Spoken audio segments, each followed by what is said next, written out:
Bonjour à tous, aujourd'hui on va parler d'un sujet qui touche beaucoup plus de monde qu'on ne le pense, il s'agit du sentiment d'imposture.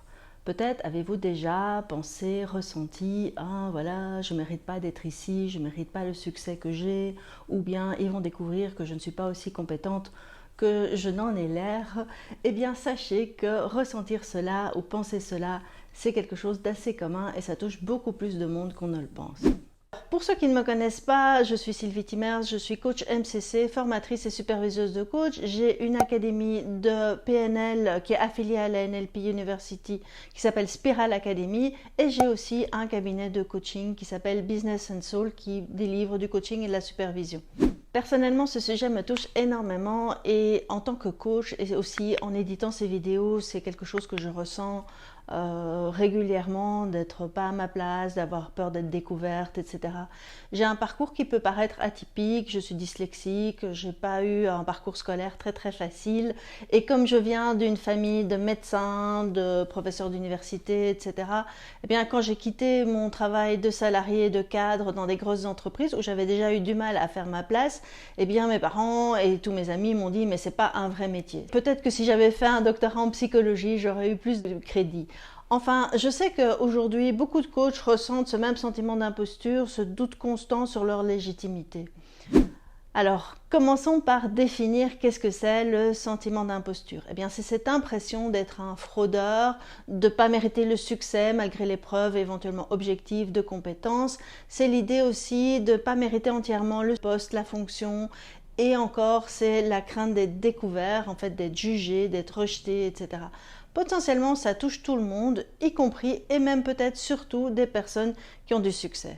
Paradoxalement, plus on réussit, plus on doute. Ce phénomène a été étudié pour la première fois en 1978-78 par les psychologues Pauline Clance et Suzanne Imes qui ont découvert que ce syndrome était particulièrement répandu chez les personnes à haut potentiel. L'exemple de personnes connues ne manque pas. Il y a par exemple Maya Angelou qui est une poétesse et écrivaine très célèbre et qui a un jour dit dans un interview « J'ai écrit 11 livres mais malgré tout j'ai toujours peur qu'on découvre que j'ai joué un tour à tout le monde, que je ne suis pas à ma place » ou même par exemple Michelle Obama qui a souvent exprimé ses doutes même en tant que femme étant dans une des positions les plus influentes au monde. Donc ce n'est pas parce qu'on est célèbre, connu et reconnu qu'on ne ressent pas ce sentiment. D'où vient ce sentiment? Pourquoi est-ce que ça arrive en fait? Bien souvent ça naît d'une combinaison de plusieurs facteurs comme le perfectionnisme, l'anxiété, parfois un manque de reconnaissance de ses propres réalisations. Ça peut toucher n'importe qui, mais particulièrement c'est fréquent chez les personnes qui réussissent rapidement ou bien qui sont confrontées à des environnements très compétitifs.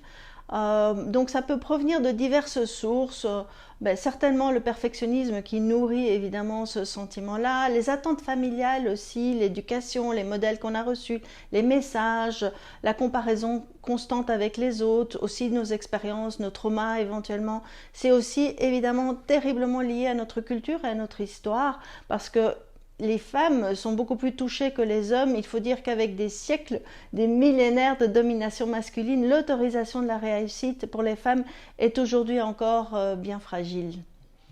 Une étude de la Cornell University en 2018 a mis en lumière que en fait, les hommes ont tendance à surévaluer leurs capacités, tandis que les femmes ont plutôt tendance à les sous-évaluer. Donc le sentiment d'imposture est très lié à la confiance en soi, à l'estime de soi, donc à notre estimation de la capacité qu'on a de réussir et à la valeur intrinsèque qu'on s'accorde.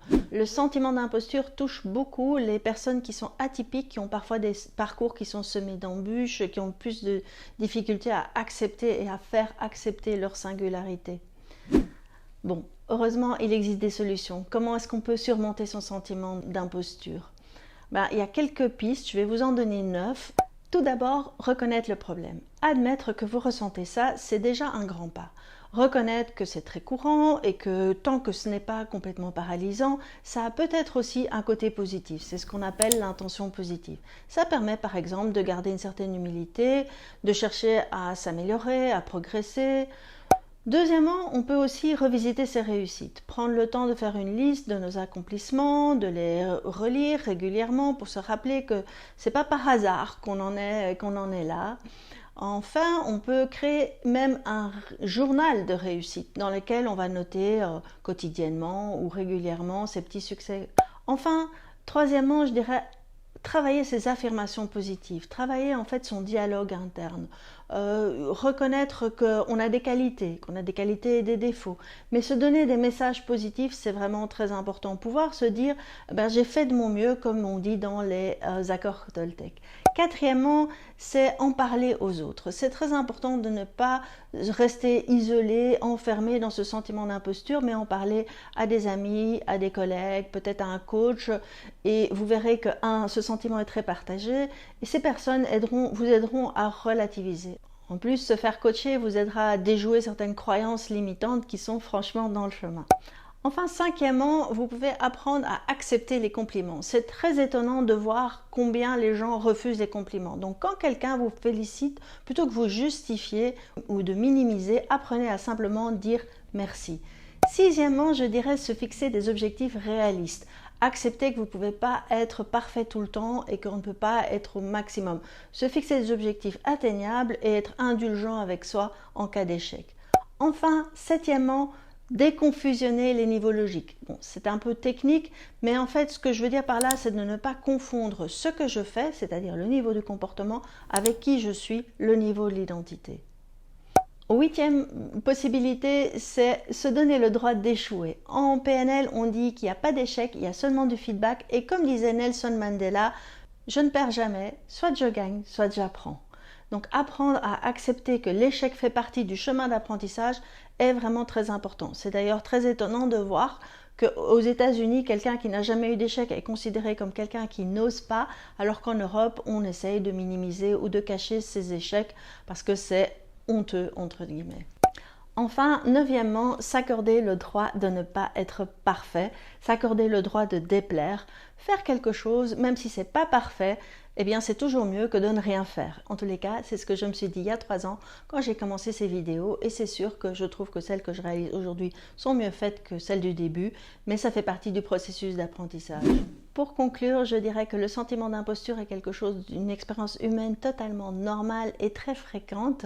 Ça ne doit pas vous empêcher de mettre certaines petites stratégies en place qui vont vous permettre d'avancer, d'engendrer des succès et petit à petit de reconnaître vos compétences. Je vous conseille évidemment d'essayer toutes ces différentes techniques et je serai très heureuse de lire dans les commentaires les partages de vos expériences. Si ce syndrome vous touche particulièrement, je ne peux que vous conseiller de vous former à la PNL parce que la programmation neurolinguistique contient énormément de techniques qui vont permettre en fait de déconstruire certains schémas de pensée, certaines croyances et augmenter votre confiance en vous. En tous les cas, moi, ça a totalement changé ma vie. Je vous conseille d'ailleurs de vous abonner à notre newsletter mensuelle dans laquelle j'offre très régulièrement des places pour des ateliers interactifs de découverte de la PNL totalement gratuits et en ligne. Pour cela, vous trouverez le lien en description de cette vidéo. Merci d'avoir regardé cette vidéo jusqu'au bout. Si vous trouvez ces capsules vidéo utiles, n'hésitez pas à vous abonner, à liker et à partager et à commenter ces vidéos. Ça fait une énorme différence pour l'algorithme de YouTube. Merci beaucoup et à tout bientôt pour la prochaine vidéo à propos de la confiance en soi. Ciao, ciao!